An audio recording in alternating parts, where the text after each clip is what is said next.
Already I saw other vast shapes, huge buildings with intricate parapets and tall columns, with a wooded hillside dimly creeping in upon me through the lessening storm.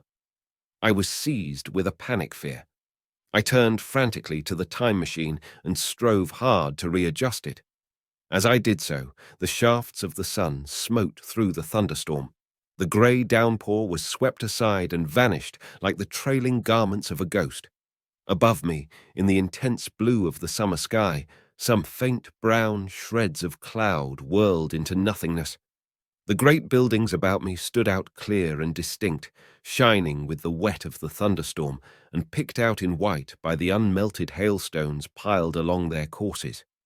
I felt naked in a strange world.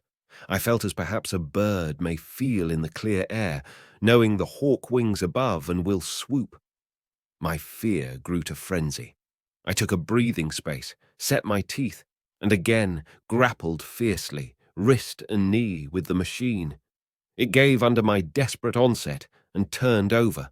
It struck my chin violently. One hand on the saddle, the other on the lever, I stood panting heavily in attitude to mount again. But with this recovery of a prompt retreat, my courage recovered. I looked more curiously and less fearfully at this world of the remote future. In a circular opening, high up in the wall of the nearer house, I saw a group of figures clad in rich, soft robes. They had seen me, and their faces were directed towards me. Then I heard voices approaching me. Coming through the bushes by the White Sphinx were the heads and shoulders of men running. One of these emerged in a pathway leading straight to the little lawn upon which I stood with my machine.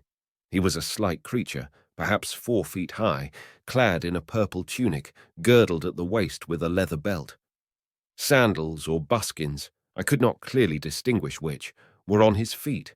His legs were bare to the knees, and his head was bare. Noticing that, I noticed for the first time how warm the air was. He struck me as being a very beautiful and graceful creature, but indescribably frail.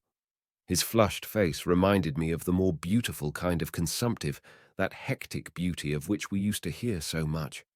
At the sight of him, I suddenly regained confidence. I took my hands from the machine.